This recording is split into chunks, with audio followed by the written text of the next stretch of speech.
São 15 horas do dia 7 de abril de 2024 e o Trilhas da Democracia, numa parceria com a Rede Universitária de Solidariedade ao Povo Palestino, inicia hoje uma série de 4 programas sobre o genocídio levado a cabo pelo Estado de Israel contra os palestinos da faixa de Gaza. Exatamente há 6 meses deu-se início a esse processo a partir dos ataques dos militantes do Hamas no território de Israel, que resultou na morte de centenas de cidadãos israelenses e no sequestro de outros tantos. E de hoje até o dia 28 de abril passarão por aqui professores, professoras, que têm como o fato de assumirem uma posição crítica de denúncia ao que vem sendo feito há 6 meses contra o povo palestino, ao mesmo tempo em que procura implementar ações de solidariedade aos palestinos.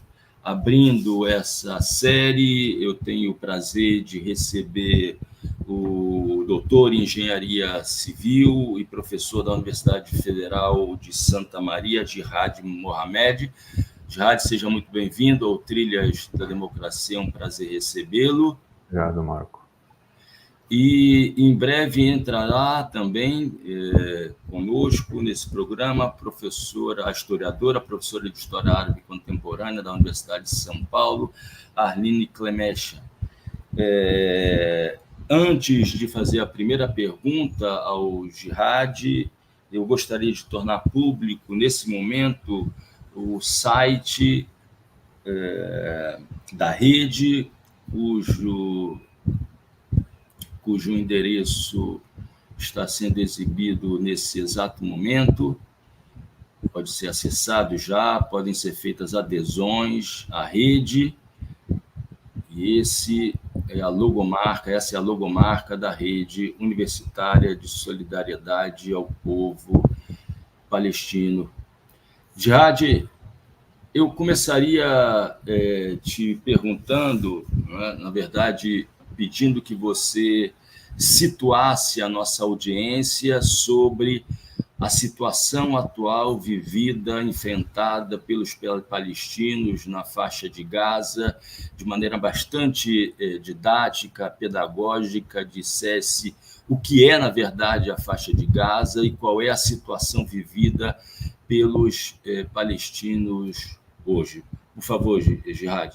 Boa tarde a todos. Então, primeiramente, gostaria de agradecer o espaço, é um espaço bastante importante até para fazer um contraponto contra toda essa mídia hegemônica que tenta descaracterizar o que é uma luta histórica do povo palestino, que o povo palestino vem sofrendo desde a Nakba, desde a promulgação do Estado de Israel, e tratar um pouco sobre o contexto atual, o que ocorre dentro da Palestina ocupada, dentro da faixa de Gaza, né? Então, é bastante interessante que nós estamos acompanhando todas as notícias a respeito do conflito, que começou com a ação militar do Hamas contra assentamentos ou contra locais, território israelense, né? E, nesse momento, agora, foram mais ou menos aproximadamente 32 mil palestinos mortos, sendo a grande maioria mulheres e crianças, e mais de 80 mil feridos, né? Se formos contabilizar os ataques e as ações israelenses, já feriram e mataram aproximadamente 5% da população palestina de Gaza, tá? Na Cisjordânia, que é o outro lado, aproximadamente em torno de 500 palestinos, desde os ataques do dia 7 de outubro, foram vitimados, né? Do lado de Israel, 1.200... Desculpa me interromper, a professora Arline acaba de entrar, vou colocá-la aqui na sala e dar as boas-vindas a ela. Boa tarde, professora Arline, seja muito bem-vinda ao Trilhas da Democracia, é um prazer recebê-la. Boa tarde, Marco, obrigada pelo convite, boa tarde, Jihad, boa tarde a todos. Boa tarde, Arline. Jihad, por favor. Então, o resultado desse conflito assimétrico e desproporcional tem produzido um sofrimento muito grande em relação à população palestina. E, por incrível que pareça, os organismos de proteção internacional que deveriam exercer pressão em relação para parar a máquina de guerra permanecem cada vez mais inertes, né, a uma reivindicação histórica de um povo palestino, de um Estado palestino, laico, democrático e principalmente minimamente viável. Até para entender um pouco o que é a faixa de Gaza, eu acho que, de certa maneira, as pessoas entendem como um grande Estado, né, como uma grande área territorial. A faixa de Gaza é uma área de terra, é um enclave. Em termos geográficos, é considerado uma área bastante árida, desértica, no nível do mar, e que, em termos com um relevo totalmente plano, cujas reservas subterrâneas de água são todas salgadas, possui uma vegetação bastante árida, possui uma área de 360 km², que vivem 2,3 milhões de palestinos, sendo que 70% desses palestinos que vivem em Gaza são descendentes de palestinos expulsos de Israel em 1948. Né? Para vocês terem uma noção, a cidade, o município de São Paulo tem uma área de 1.521 km², o município de São Paulo. Ou seja, toda a faixa de Gaza equivale a 24% do município do estado de São Paulo, do município de São Paulo. Basicamente, a população vive sob um bloqueio há 16 anos, vive uma situação humanitária desesperadora, mesmo antes dos ataques do dia 7 de outubro. Tem um documentário que eu acho que vale a pena falar, chamado Born in Gaza, Nascidos em Gaza, que mostra bem como a violência mudou a vida das crianças palestinas naquela região. Então ele traz a história de 10 crianças palestinas que vivem sob a destruição e a miséria proporcionada pelas bombas e sucessivos ataques de Israel naquela estreita faixa de terra. Né? Esse documentário ele lança luz sobre a dura realidade dos palestinos que vivem cercados por terra, ar e mar. A própria navegação é possibilitada pelo Estado de Israel até 6 milhas. Acima disso, eles afundam os barcos. Quando a gente fala muito na questão da resistência do povo palestino, né, o povo palestino ele resiste há mais de 70 anos sob uma condição de humilhação, mantendo a coesão social. Esse é um dos grandes aspectos da força do povo palestino em resistir. Mesmo com todos os ataques que ocorreram na faixa de Gaza em 2008, 2012, 2014, 2021, o povo palestino se mantém coeso pela luta e independência e por um Estado soberano e digno. Mesmo com as ações do Hamas,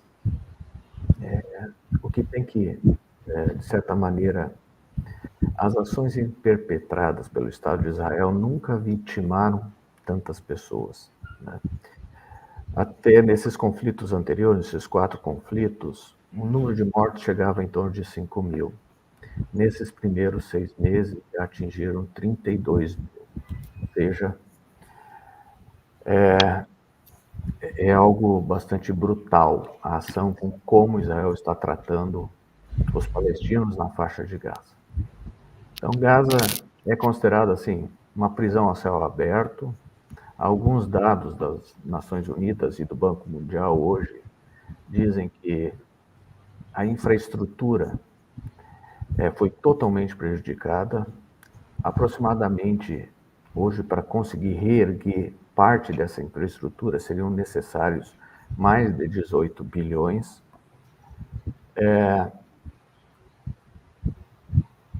Basicamente, Gaza levaria anos só para retirar os 20 milhões de entulhos das ações de bombardeamento por parte de Israel.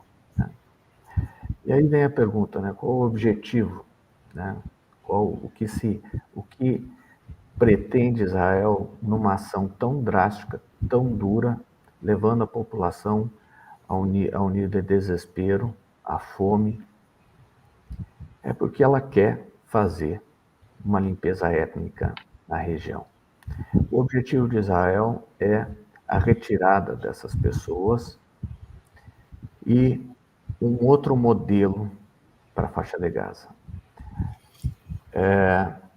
Gerard, eu vou voltar a esse ponto. Gostaria de informar que, nesse exato momento, são mais de 600 aparelhos conectados, nos acompanhando. É importante dizer que esse programa está indo ao ar ao vivo, ou seja, perguntas podem ser feitas. E, Arlene, eu gostaria de te fazer uma primeira pergunta. O título desse programa de hoje, que abre a série de 4 programas, é inspirado num artigo que saiu na Folha de São Paulo e foi republicado em A Terra é Redonda, intitulado, o título desse programa de hoje é A Tragédia Sem Fim do Povo Palestino. Eu vou colocar agora disponível para os nossos espectadores o link do seu artigo, Al-Nakba, uma tragédia sem fim. E eu te pediria, né, te pedindo que fizesse compreender aos nossos espectadores o significado histórico desse termo, Al-Nakba, né, que remete à expulsão de mais de 750 mil palestinos do território onde foi criado o Estado de Israel em maio de 1948, e a compreensão atualizada desse termo mais recente, de uma Nakba contínua. Por favor, Arlene. Obrigada pela pergunta, Marco. Acho que é muito relevante mesmo, porque é o termo que os palestinos usam para tratar do que foi a tragédia da expulsão de 800 mil palestinas 800 mil palestinos, né, pessoas, em 1948, para a criação do Estado de Israel. Né? Então, não foi um termo cunhado a posteriori, né? Não foi um termo que algum historiador, algum estudioso tivesse falado, olha, vamos criar um termo que designe aquele momento de expulsão dos palestinos da sua terra. Esse foi um termo que já em 48 começou a ser usado de maneira espontânea pelos próprios palestinos, alguns que eram, ao mesmo tempo, participantes do processo, ou seja, pessoas que tinham alguma liderança comunitária palestina e também escreveram sobre o que estava acontecendo, como Ali Falarif, que foi um dos grandes primeiros historiadores palestinos, e começaram a usar esse termo, a Nakba. Escreve Al-Nakba, né? A-Nakba significa, o sentido desse termo é uma miséria profunda, é um evento abrupto que causa uma miséria humana profunda. Esse é o sentido do termo. E passaram a usar esse termo para falar do que estava acontecendo, porque 1948 deu uma reviravolta no país, na vida de uma nação. Eles não tinham um Estado independente porque a própria história do colonialismo explica por que não existia um Estado da Palestina. Né? Aliás, o projeto político que existia entre os árabes na época, nessa região, era o projeto de um reino constitucionalista, ou seja, o que seria, digamos, o berço de uma democracia futura, e com um capital em Damasco, que abarcaria toda a região, mas a história do colonialismo explica que ingleses e franceses nunca deixaram que isso progredisse, boicotaram em 1920 a criação a proclamação e aquele germe de um reino constitucionalista que começou a ser formado. E em 48, 20 anos depois, ou 30 anos depois praticamente, em 1948, a história, é difícil explicar tão rapidamente, mas a história da implantação do sionismo, né, vindo da Europa Oriental, Central e Ocidental, a vinda do sionismo para a Palestina, reivindicando a criação de um lar nacional. Finalmente, em 1948, levou a isso, né? Aqui, para criar um Estado nacional judaico, que fosse etnicamente judaico, que não fosse, né? O projeto não era de um Estado multiétnico, queria um Estado judeu, e para isso expulsaram 800 mil palestinos. Sobraram, digamos assim, né? Sobraram mesmo, depois da expulsão, 150 mil aproximadamente, o número não é tão preciso, mas 130 a 160 mil palestinos sobraram apenas no território onde foi criado Israel. Então, isso foi uma dor profunda, um evento abrupto, e recebeu esse nome. Só que mais recentemente, né, mais para frente, na década já de 80, alguns autores, notadamente um escritor brilhante, Elias Huri, chamou atenção para que a história da Palestina mostrava que esse evento de expulsão não tinha acabado, não tinha ficado em 48. A expulsão tornou-se um processo, porque continuavam de diferentes formas. Primeiro, negando o direito de reaver propriedades àqueles que foram deslocados, ou seja, expulsos de suas casas, mas que não saíram da fronteira onde foi criado Israel.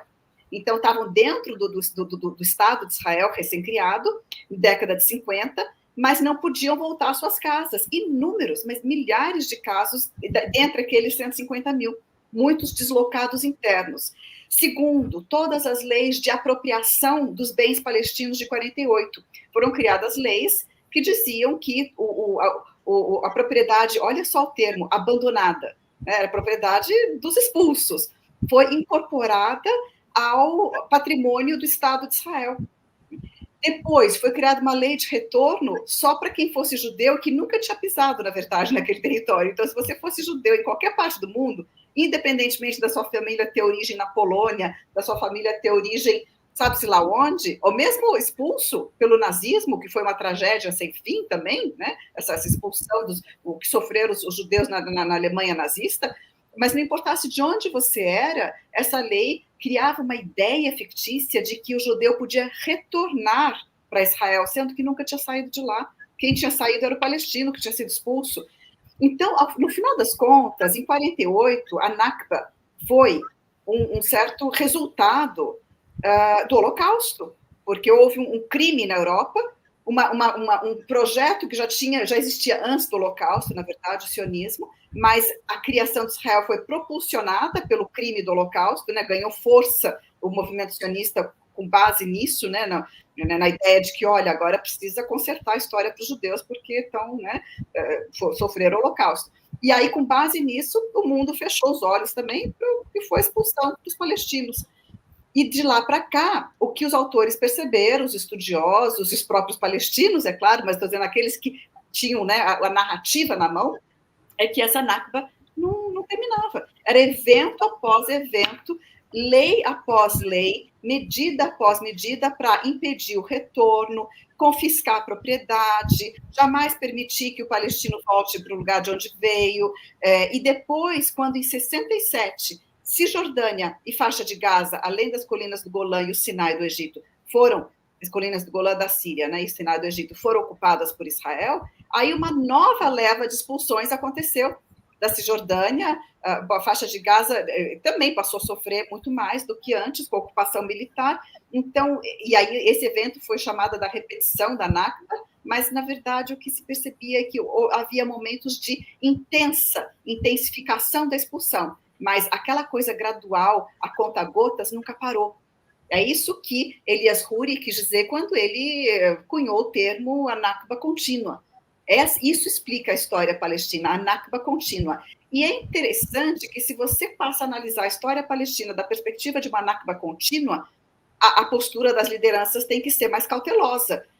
Numa negociação, por exemplo, dizer, olha, a gente sabe que o objetivo não está no passado, o objetivo continua presente de expulsão, então a gente tem que tomar cuidado com que tipo de negociação vai fazer com a força colonizadora israelense, nesse momento israelense, antes tinha sido britânica junto com israelense, antes de 48, ou seja, a compreensão precisa do evento é muito importante, inclusive para as lideranças conseguirem saber que tipo de atitude ter numa negociação, por exemplo. E Elias Huri chama atenção para isso, eu não vou entrar em detalhes, porque é muita informação, nesse momento, mas essa compreensão é fundamental de entender como que é uma Nakba contínua. E agora, o que está acontecendo em Gaza é outro momento de uma intensificação, mas com uma natureza que é elevada ao quadrado, no mínimo, né? Quer dizer, imensamente maior, porque a gente viu, com esse governo de extrema-direita, todos os pronunciamentos, as intenções declaradas de eliminação do palestino e, finalmente, essa política sendo levada a cabo. Então, ao mesmo tempo que há um genocídio acontecendo na faixa de Gaza, há uma intenção de expulsão, com as políticas de condensar, mandar todo mundo sair do norte, ir para o sul, e espremendo no sul, só esperando para achar um momento em que poderia, de repente, fazer com que passassem para o Egito, para acampamentos, ou sair eventualmente, né? Enfim, diversas formas são estudadas, só que também as lideranças mundiais, do Egito em particular, sabem muito bem que existe essa tensão de expulsão, e não estão dispostos, o Egito particularmente, e os palestinos principalmente sabem que existe essa intenção, e os palestinos não estão dispostos a deixar que isso aconteça. Nesse meio tempo, em 6 meses, foi esse genocídio, né? E usando a fome como arma de guerra. Aline, daqui a pouco eu vou voltar com uma pergunta com que você finaliza o teu artigo, que você citou agora, que é a relação existente, citando o saudoso intelectual palestino Eduard Said, em que você fala dos traumas resultantes do Holocausto e da Al-Nakba. Daqui a pouco eu volto para te fazer essa pergunta, mas eu gostaria de voltar a dar a palavra ao Jihad, porque ele tem um artigo intitulado Questão Palestina, um conflito entre colonizador e colonizado, e nós recebemos aqui um comentário de Lin Mário, que fala que a colonização britânica e francesa foi substituída pela colonização sionista ainda em curso.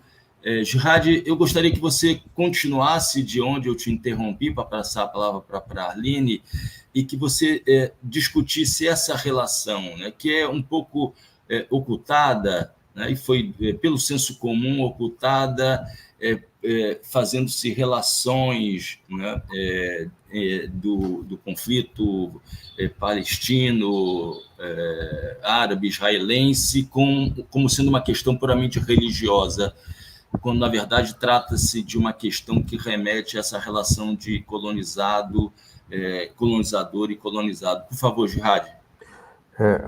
Essa relação entre colonizador e colonizado, se a gente analisar historicamente toda a criação do Estado de Israel, todos os conflitos que aconteceram, mostra a verdadeira essência do Estado de Israel, que é a dominação e a tomada de territórios a partir, muitas vezes, até de fatos que ocorreram, né? E isso destaca muito a importância dessa correlação que ocorre entre um país ocupado e o seu colonizador, né? Para vocês terem uma noção, a Cisjordânia é um território palestino com 5.640 km², em que 60% desse território está sobre domínio administrativo e militar por parte de Israel. E a Cisjordânia é uma área que foi designada como uma área palestina. Ou seja, se formos tirar 60% de um território já pequeno, o que resta aos palestinos? São basicamente, em toda a Cisjordânia, 165 unidades isoladas em que não tem nem continuidade territorial.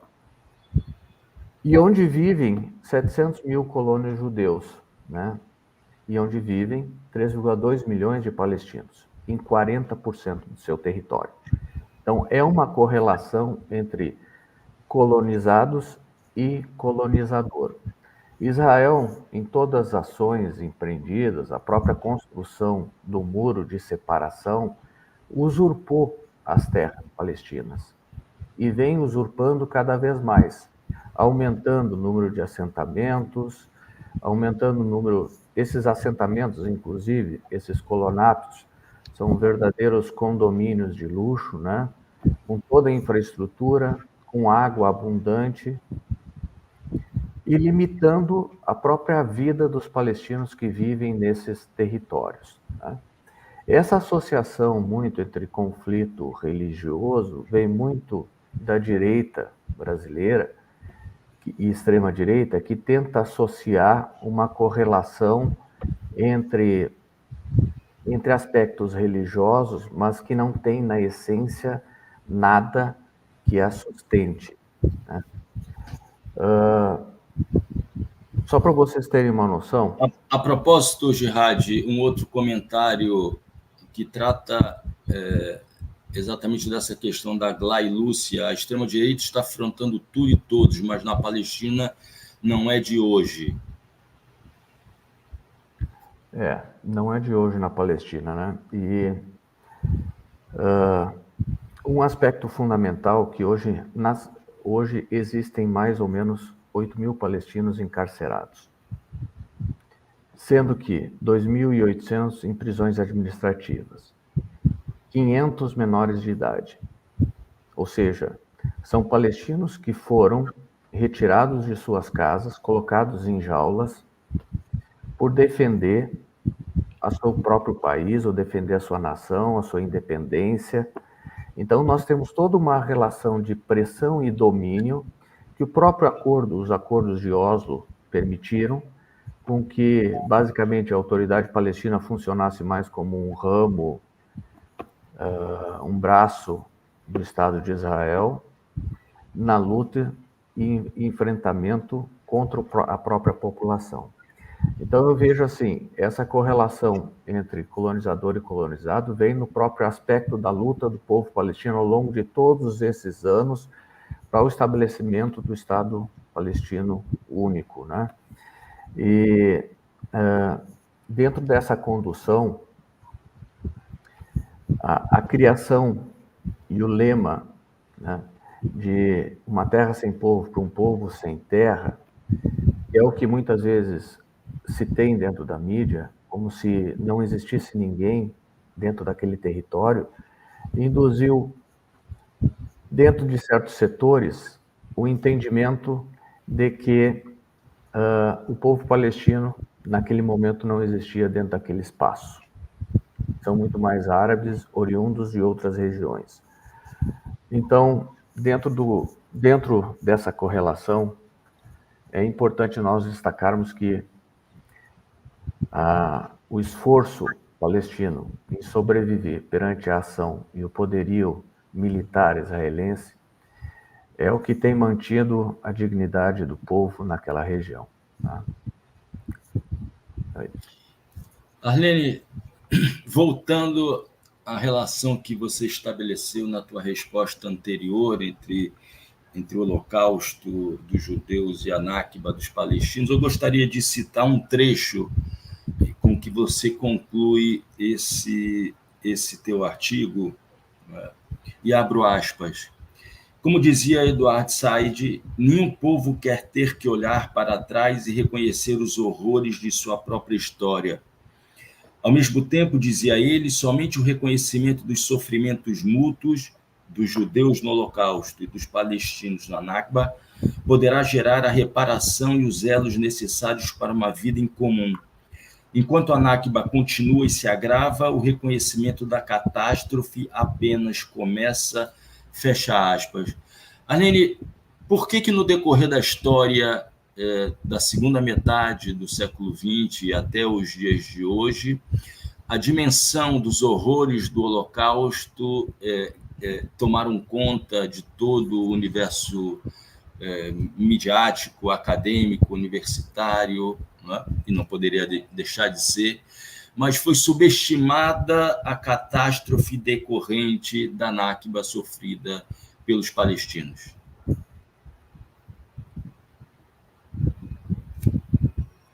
Estava mutada.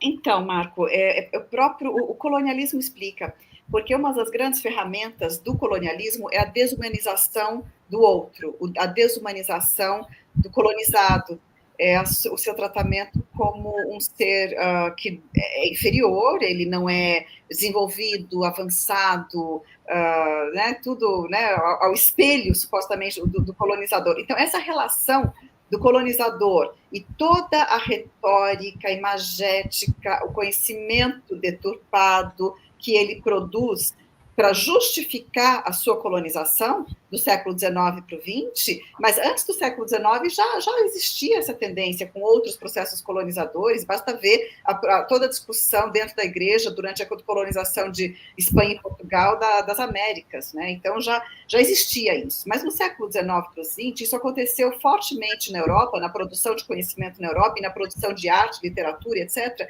em relação a um certo Oriente que naquela ocasião era o mundo árabe.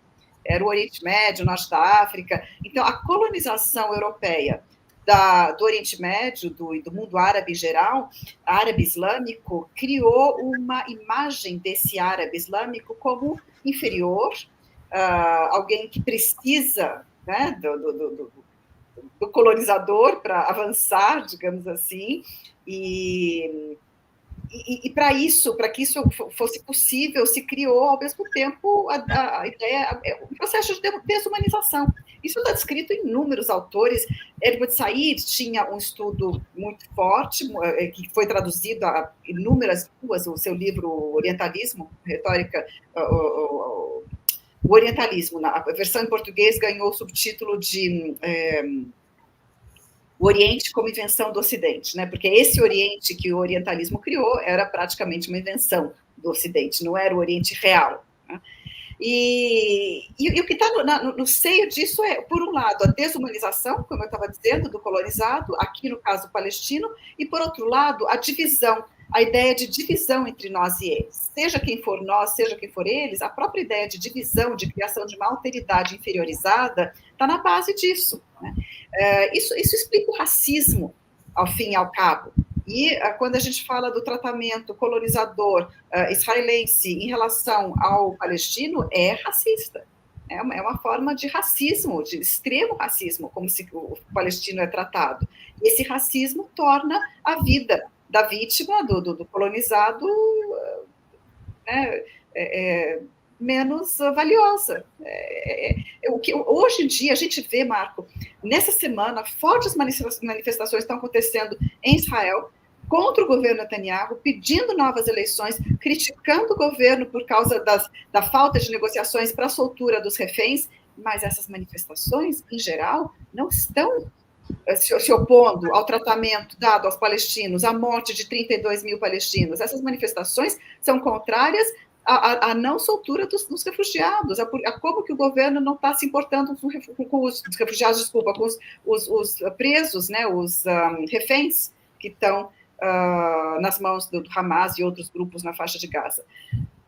Então, a gente vê manifestações em Israel pedindo o fim da reforma do judiciário, pedindo a manutenção dos pilares da democracia, pedindo o fim do governo autoritário do Netanyahu, pedindo negociações para a soltura dos presos pelo Hamas, mas não estão se opondo massivamente. Tem exceções, assim, que óbvio que a essa altura as pessoas que realmente, né, têm uma visão humana estão saindo, estão se protestando, estão protestando contra o que está acontecendo, mas as manifestações massivas não veem a indignação que deveria se ver em relação ao massacre, né, ao genocídio do palestino, porque há um processo longo de desumanização dos palestinos. As lideranças vão na televisão e falam, são como baratas, são animais humanos, têm que ser liquidados, só mesmo liquidando para a gente ter a nossa segurança.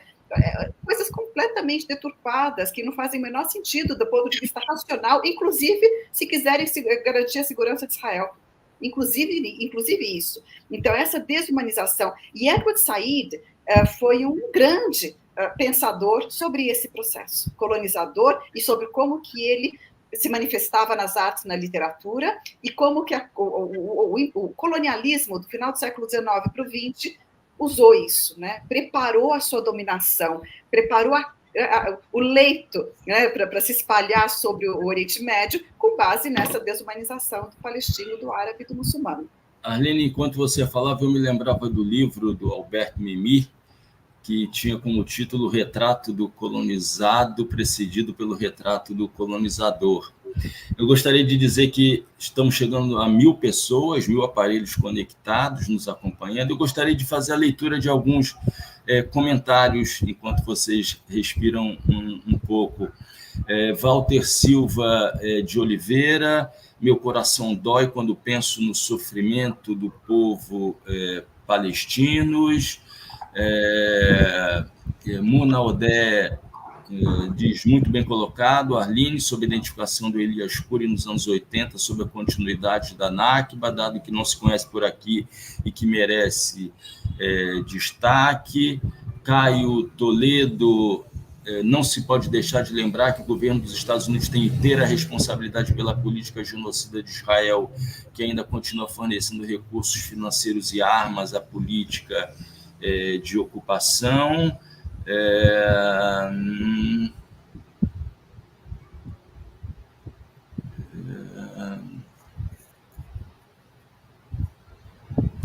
Eu aproveitaria, nesse momento, Gerard, que você, por favor, comentasse essa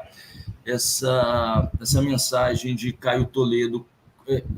Em termos geopolíticos, qual é o papel dos Estados Unidos nesse momento, na verdade, nos últimos 6 meses, nas inúmeras tentativas que foram levadas a cabo por meios diplomáticos, do cessar-fogo e da continuidade do Estado de Israel de manter, sob pressão, sob forte ataque, o povo palestino na faixa de Gaza. Por favor, Gerard. Pois é, historicamente, os Estados Unidos têm uma ligação umbilical com o Estado de Israel, né? Historicamente, os Estados Unidos fornece armamentos e ocupa, e treina e ajuda os serviços secretos israelenses a atuar em outras regiões, informando e coletando informações que subsidiam grande parte assim das ações próprias de Israel. Talvez uma mudança de postura ocorreu pelo cenário político mundial, que está vendo uma primeira guerra televisiva, um primeiro genocídio televisivo, que mostra as ações dramáticas da população palestina na faixa de Gaza, né? São 32 mil mortos, são crianças, existem organismos internacionais fazendo denúncias da guerra, das ações e do trauma psicológico nas mulheres, nas crianças, nos jovens, a partir de uma ação em que Israel buscou, entre tudo, destruir Gaza. Foram ações bastante desproporcionais, né? Buracos de 10 metros de profundidade nas cidades, bairros inteiros destruídos, escombros, né? Escombros que inviabilizam a circulação de pessoas e, ao mesmo tempo, o medo, o pânico a partir das próprias ações dessas bombas em território palestino, né? Infraestrutura destruída, hospitais destruídos, escolas destruídas, igrejas, mesquitas destruídas, saneamento básico sem esgoto tratado, a água, o desespero, alguns tomando água do mar em desespero pela falta e pela condição.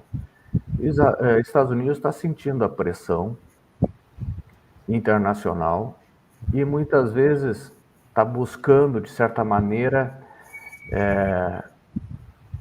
que eu acho, no meu ponto de vista, bastante superficial, de algumas vezes condenar o governo Biden, mas, ao mesmo tempo, fornecer os armamentos necessários. Enquanto não existir uma pressão mais forte,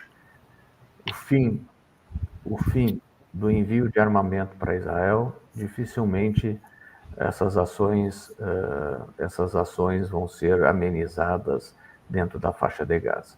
A faixa de Gaza hoje é um monte de escombros, uma população deprimida, uma população desesperada, em que Estados Unidos, basicamente, ele fica como um grande observador, né? Um grande observador. Claro que o lobby judaico nos Estados Unidos influencia as próprias eleições, né? Então, os Estados Unidos têm um papel ativo de apoio a Israel e garante com que Israel faça e tenha carta branca para agir na forma com que eles estão agindo. Arline, eu queria te fazer uma pergunta do ponto de vista de quem trabalha com os conceitos na história, né?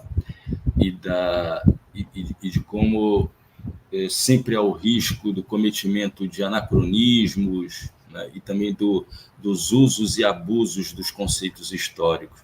Mas eu queria te ouvir a respeito da utilização de conceitos, termos como genocídio, apartheid, limpeza étnica, campos de concentração a céu aberto. Só lembrar a fala de Lula, que causou muita polêmica nos meios de comunicação tradicionais. Em que sentido é útil, podem ser utilizados esses termos para tratar da situação vivida hoje e desde do fim da Segunda Guerra Mundial, desde do pós-Segunda Guerra Mundial, na Palestina histórica e hoje na faixa de Gaza e na Cisjordânia? Marco, de fato, a gente tem que tomar muito cuidado com os termos, tem que usá-los com precisão para que sejam úteis ao esclarecimento e não à deturpação. E tem alguns termos, no entanto, que são politicamente motivados, e aí também a gente tem que desconstruir esse aspecto. Agora, por exemplo, eu quero dar um exemplo prático. Nesse artigo que você mencionou e cujo título você usou como inspiração para o título dessa live, né, a tragédia sem fim do povo palestino, eu escrevi no artigo que, em 1948, a Nakba representou uma limpeza étnica. E existe uma definição, aliás, existem várias definições, também todo um processo chegar, porque a definição desses termos como limpeza étnica, genocídio, tem também, muitas vezes, motivação política aí, né? Mas a gente tem que analisar o termo, ver se... e a historiografia faz bastante bem isso, em muitos casos, nem sempre. E eu usei o termo, né? É uma limpeza étnica, até porque é um termo bastante consolidado da historiografia, tratar de 48 como uma limpeza étnica, um processo de expulsão de uma população para mudar a configuração étnica de uma região, né? Então, é uma limpeza étnica. E aí, quando esse artigo foi para a Folha, lá o editor colocou entre parênteses, limpeza étnica não é genocídio. E eu li aquela alteração no meu artigo, e eu falei assim, ok, não vou falar nada, porque já vai... De fato, eu não queria falar genocídio, porque se eu quisesse falar genocídio, eu tinha falado genocídio. 48, eu chamei de limpeza étnica, não chamei de genocídio. Tá? Morreram 10 mil palestinos naquela ocasião, e a historiografia consolidou uma compreensão daquilo, uma definição ao redor do conceito de limpeza étnica. Hoje foi e tem sido disputado, e está na Corte Internacional de Justiça, um pedido da África do Sul de reconhecimento de uma intenção de genocídio contra o que está acontecendo, né, em relação ao que está acontecendo na faixa de Gaza hoje. Por quê? Porque genocídio também se consolidou uma definição, e faz parte dessa definição a intenção. E a partir do momento em que se consegue comprovar a intenção de apagamento das formas como a gente está vendo, né, com mortes atrozes de população civil, é um crime contra a humanidade e é um genocídio, as duas coisas ao mesmo tempo. E foi comprovada pela fala dos políticos israelenses que não têm medido as palavras nesse atual governo de Netanyahu, diferentemente de governos anteriores, onde as lideranças mais centristas e social-democratas mediam mais as palavras para falar, esse governo de extrema-direita não mede as palavras, e está comprovada a intenção de apagar a população da faixa de Gaza, liquidar, e todos os projetos de reocupar esse território com a população israelense. Então, finalmente, a gente está num processo de 6 meses, e finalmente a alta comissária da ONU para os territórios ocupados, Francesca Albanese, também chegou a um relatório que tem o objetivo de comprovar que aqui é um caso de genocídio. Termo após termo, a gente tem que tomar muito cuidado. Muito cuidado. E eu quero chamar atenção para outro termo, que é talvez o mais politicamente motivado que existe, que é o de terrorismo. O termo terrorismo, ele tem tentativas de definição que a gente precisa ter em conta, porque ajudam, não são finais, mas ajudam, né? Só que o que a gente vê é que esse termo ele é empregado sempre, se lança a mão desse termo para o inimigo. Tá? Porque assim, quem mantém o poder sobre a narrativa, né, que são os poderosos do mundo, né? Tudo bem que a mídia social rompe isso daí bastante, mas não consegue reverter, né? Então, não se chama, por exemplo, a operação, não se chamou a operação militar israelense de 2014, de 2008 para 2009, enfim, inúmeros massacres que aconteceram em Gaza, 5 massacres antes do que está acontecendo agora, nunca se falou do terrorismo de Estado em termos de grande mídia, né? Porque em mídia social ou pensamento crítico, sim, mas na grande mídia jamais se ousaria deixar passar que alguém que chamasse aquela operação de uma operação terrorista contra a população palestina. Por que não? Então, por que uma operação militar israelense contra uma população civil jamais pode ser chamada de terrorismo, mas uma operação militar de um grupo insurgente contra uma população civil israelense é terrorismo? Então, tem que haver uma certa despolitização para se entender realmente se a definição está condizente. E se ela não é condizente, então você tem que chamar a atenção das pessoas para que, olha, não há paridade, não há equilíbrio. Né? Se você vai falar do terrorismo, da ação terrorista do Hamas, você também precisa falar da ação terrorista do exército israelense sobre a faixa de Gaza. Porque os dois atacam a população civil. Só porque, no caso de Israel, a mídia finge que acredita que eles estão buscando insurgentes dentro da casa das pessoas, escondido na população civil. Todos fingem que acreditam nisso, porque é um absurdo.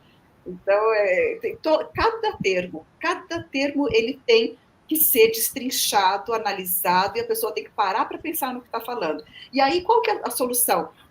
Buscar substitutos. Então, use termos, use uma explicação que possa prescindir de termos que são politicamente motivados, para conseguir chegar realmente à natureza do fenômeno. É o que a gente tenta fazer, né? É o que muitos estudiosos, as pessoas tentam fazer. Não é eximir qualquer culpa que possa haver, né? Inclusive, não é todos os lados, todas as pessoas que atacam uma população civil têm que responder por isso. O ataque a uma população civil é um crime de guerra, quando não chega à proporção de um crime contra a humanidade. Então, se a gente pensar na ação do Hamas no dia 7 de outubro, o Hamas, enquanto grupo insurgente dentro de um território ocupado por Israel, mesmo assim, ele atacou uma população civil. A gente sabe também que grande parte daquelas vítimas foram fogo amigo, sim, mas alguma violência descabida contra a população civil foi executada, é o que parece, sim, e essas lideranças do Hamas também têm que poder responder por isso. Agora, chamar um de terrorista e não chamar o outro de terrorista é criar o tipo de narrativa que permite que o mundo aceite o massacre do palestino, porque são terroristas. Então, é a esse ponto que chega. Lembra aquela pergunta sobre o processo de desumanização que permite que as pessoas aceitem o massacre do palestino? Também faz parte disso hoje, chamá-los de terrorista. A hora que você chama de terrorista, você cria a ideia de que não há diálogo, não há interlocução com o terrorismo. O terrorismo é um mal absoluto, com o qual não se pode dialogar, só se pode massacrar. Então, todos esses termos, eles carregam conotações e consequências imensas, e todos têm que ser muito bem empregados, analisados, desconstruídos, quando se fala de um fenômeno de hoje ou do passado. Faltam 10 minutos para a gente encerrar esse primeiro programa de uma série. Eu gostaria de voltar a dizer que essa série que se inicia hoje é uma iniciativa, tem o apoio da rede universitária de solidariedade ao povo palestino, eis aí a sua logomarca, que tem hoje um site, eis aí o link, Universidades pela Palestina, e eu gostaria de aproveitar a oportunidade para fazer a leitura de 2 parágrafos que estão nesse site. Sugiro a todos, recomendo a todos que entrem no site, visitem o site, leiam os materiais que se encontram já lá, um site, na verdade, em processo de construção, adiram à rede, né? E eu gostaria de fazer a leitura de 2 pequenos parágrafos que mostram os propósitos dessa rede. Abre aspas. professoras e professores de universidades brasileiras, associando-se às iniciativas que em todo o mundo denunciam a tragédia humanitária na faixa de Gaza e na Cisjordânia, decidem criar uma rede universitária de solidariedade ao povo palestino. Diante do regime de apartheid e da atual política de terror praticada pelo Estado de Israel, justificada de forma incondicional e avassaladora pela mídia empresarial brasileira e mundial, entendemos que a comunidade acadêmica brasileira é desafiada a se posicionar publicamente em defesa da justiça e do rigor histórico, fecha aspas. Eu gostaria que a gente encerrasse esse primeiro programa, primeiro Jihad, depois Arline, dizendo, Jihad, quais as iniciativas já estão sendo tomadas de solidariedade dentro da comunidade palestina existente, dentro do território brasileiro, mas de maneira geral, com apoio de brasileiros, dizendo que já passamos de 1.050 aparelhos conectados nessa live. Por favor, Jihad.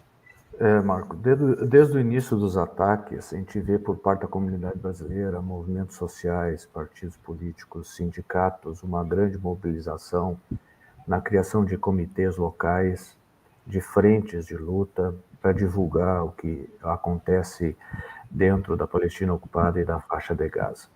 As ações no próprio Congresso do ANDES, que é o congresso que acontece anualmente, esse ano foi algo bastante diferente, porque houve uma solidariedade muito grande de aproximadamente 700 professores de todo o Brasil que estavam presentes no Congresso, que discutiram a temática, que aprovaram moções em solidariedade ao povo palestino e que fortaleceu ainda mais a dignidade do povo palestino, que está há mais de 70 anos em luta.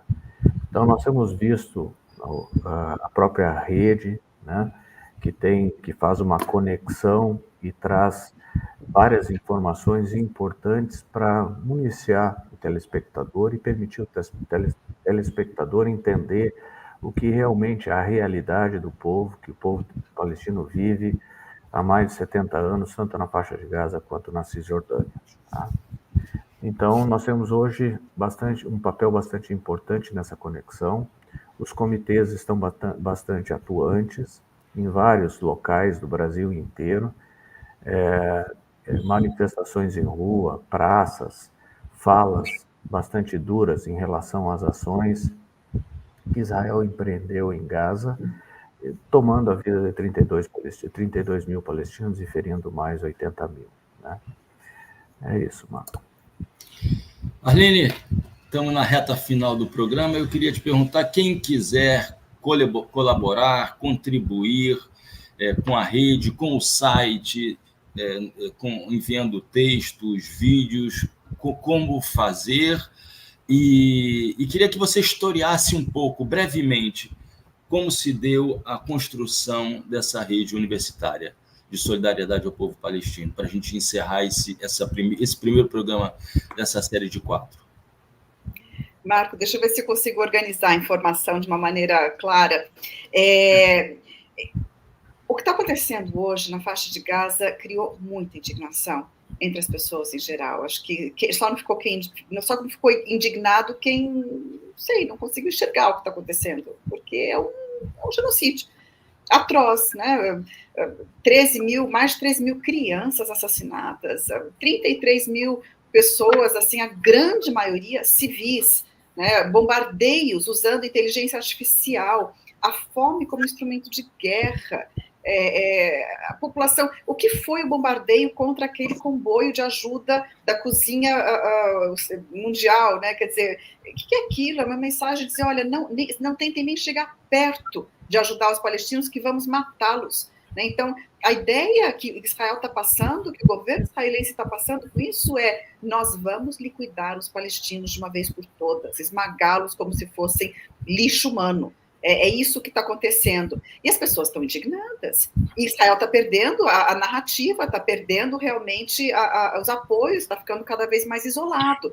E esse site e esse movimento surgiu de maneira espontânea de diversos polos acadêmicos universitários, justamente porque as pessoas estão indignadas com o que está acontecendo. É uma questão de humanidade, não é uma questão de política, de conhecimento histórico, é uma questão de humanidade, né? Então, as pessoas estão interessadas e preocupadas em se mobilizar para expandir o grau de consciência mundial acerca do problema, para que ele receba uma solução que seja uma solução baseada nas propostas palestinas, que o palestino faça parte da resposta, para que ele possa ter autonomia sobre o seu futuro, para que ele possa... Então, criar simplesmente redes, canais de informação.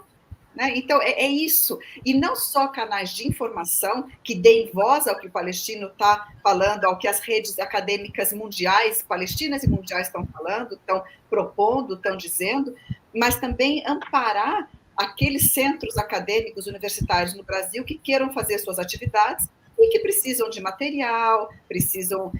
né? Então, é colocar em contato. Por isso, é uma rede. E é isso que está acontecendo. Uma coisa que esse movimento mundial, não só a rede aqui, né, o movimento mundial está conseguindo mudar o direito do palestino, a ideia de que o palestino não tem direito à resistência.